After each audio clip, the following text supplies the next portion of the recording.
Bueno, pues antes que nada, muchas gracias a los cuatro, a Javier, a Alberto, a Mariajo y a Tomás, porque creo que han sido 4 exposiciones muy interesantes. Aunque el debate final va a ser el más amplio, podemos hacer ahora, antes de hacer un pequeño descanso, podemos, bueno, si tenéis alguna pregunta, cualquiera de los 4, aprovechamos ahora y luego ya en la parte final ya debatimos con más tiempo y con más calma. A lo mejor no estoy muy de acuerdo que haya un conflicto entre un animal y un humano, pero no sé, si el conflicto se ve de un animal y un humano, un colectivo humano, o 2 colectivos humanos, o un colectivo humano y la ley, ¿dónde veis vosotros el conflicto? Bueno, yo al menos he intentado, lo he hecho mal, he intentado situar conflictos entre humanos, entre distintos intereses. El animal no tiene ningún conflicto con nosotros. Nosotros lo que he intentado yo al menos situar es un conflicto, digamos, entre intereses distintos, un poco en un esquema de limitación de recursos. Hay unos esfuerzos, tenemos unos recursos, unos esfuerzos y hay que repartírselos. Y ahí hay una lucha, digamos, por obtenerlos, ¿no? Un poco lo he situado ahí. Cuando hablo de recursos no hablo solo de dinero, también hablo de esfuerzos o de tal, ¿no? Cuando hablamos de conflicto, que es otra de esas palabras o términos así muy fácil como que vale con todo, ¿no? Yo estoy hablando de conflictos entre conservación y gestión, o entre colectivos humanos, o entre grupos sociales con intereses distintos, que en el caso de los lobos se manifiesta, por ejemplo, entre la gente que quiere o queremos conservarlos funcionalmente, cuantos más posibles mejor, y la gente que quiere que cuantos menos mejor, ¿no? Desde luego es un conflicto entre grupos humanos y no es un conflicto entre un animal y los humanos, que los animales no tienen, yo creo que no tienen ningún conflicto con nosotros, y menos teniendo en cuenta que estamos hablando de especies que tienen 200 ejemplares y nosotros somos 1 millón, ¿no? Hablar de conflicto en esos términos me parece un abuso. Ya respecto al urogallo, quería preguntar si los intentos de conservación del urogallo pasan factura a poblaciones de pequeños carnívoros. Poblaciones de pequeños carnívoros. Hombre, pues podrían pasarla, ¿no? Se ha hablado de potenciales controles, bueno, matar de pequeños depredadores o medianos depredadores que pueden comerse los huevos y los cuellos del urogallo. Y a pesar de que no hay datos que apoyen esa medida, ¿no? Pero si se hiciera algo así, ese tipo de medidas son muy problemáticas, pues si quitas todos los depredadores, obviamente las presas van a aumentar, ¿no? Pero eso puede, dejando éticas aparte, puede tener efecto solamente en un periodo espacial y temporal muy largo. En el momento en el que cesa esa medida, ese hueco que has creado ahí, imagínate en una acción así brutal, se eliminan pues todos los medianos depredadores, en ese periodo las presas han podido reproducirse más, ¿no? Hay más chicha disponible, cesas el control de depredadores y pues de las zonas donde no se ha ejercido ese control, pues inmediatamente esos huecos se ocupan. Y se pueden ocupar incluso con más de los que había antes porque hay más recursos, con lo cual igual te sale el tiro por la culata, ¿no? Y bueno, aparte muchos de esos medianos depredadores son también especies protegidas, ¿no? Que tienen sus efectos, pues eso, además están en medio de esa cadena trófica, pues un poco contribuyendo al equilibrio, ¿no? Entonces, a mí no me parece que esa medida sea buena para el urogallo ni para ninguna otra presa, ¿no?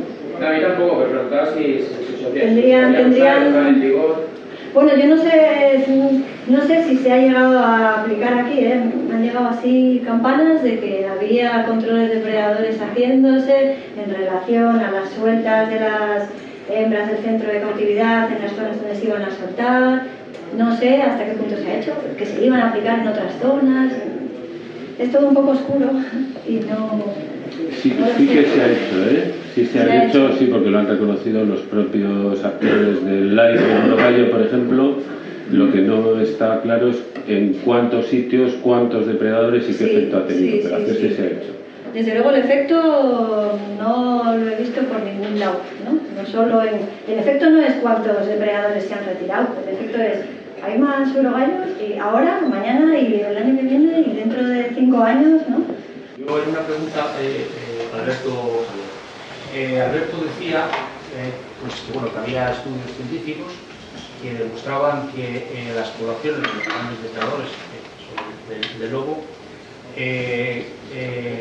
la sola mortandad natural de la especie sin necesidad de ningún tipo de control ni nada, que no propiciaba un aumento de las poblaciones, sino que se mantenía. Entonces la pregunta que yo hago ya es la siguiente.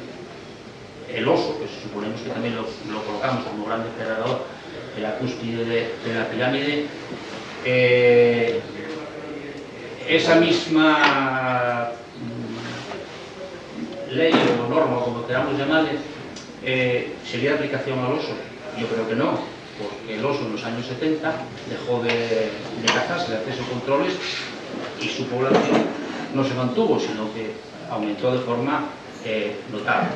Es la duda que yo tengo. Sí, bueno, estamos hablando, o Alberto ha planteado un esquema, digamos, de lo que es una situación natural, de lo que es cómo ecológicamente los animales apicales, digamos, que están en la cúspide de la pirámide, tienen sistemas de regulación propios, y otra cosa es la situación concreta de una población en los años 70 al borde de prácticamente de la desaparición y lo que ha pasado desde ese momento hasta ahora. Ha habido un crecimiento, un incremento de la densidad, en el caso del oso, un incremento de la densidad en las zonas donde estaban, y una expansión muy limitada,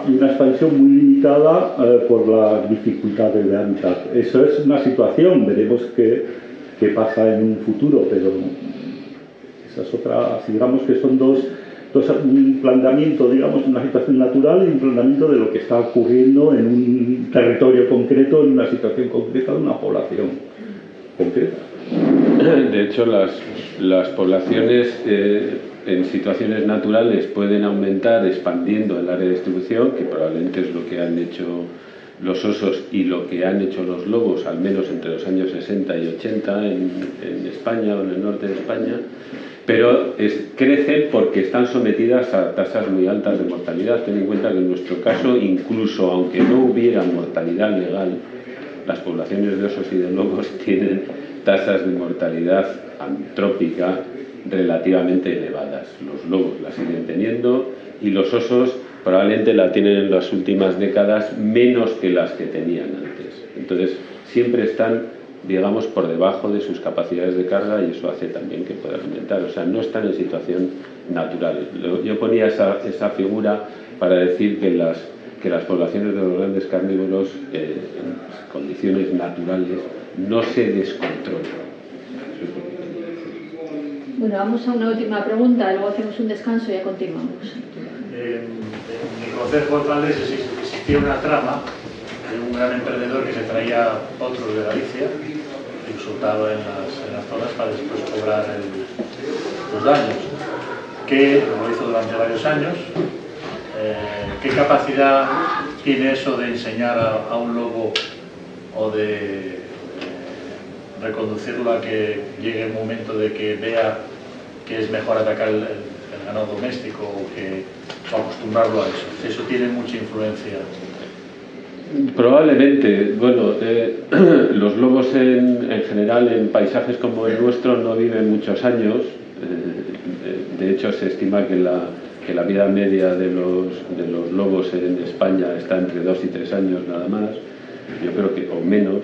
Quiero decir que las posibilidades de que los lobos aprendan así a medio plazo y tal, pues es limitada, pero sí es cierto que los cachorros que nacen en los grupos en los que los adultos están cazando básicamente ganado, pues van a aprender que las presas son ganado, ¿no? Desde luego los lobos cazan aquellas cosas que les son más vulnerables, más fáciles de capturar.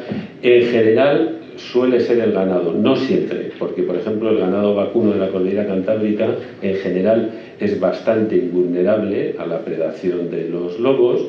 De hecho, las tasas de predación de ganado vacuno comparadas con las tasas de predación de ovino y de caprino, por ejemplo, son bajísimas, teniendo en cuenta que en Asturias, en las zonas de lobos, hay 250.000 vacas, el número de pérdidas es muy bajo.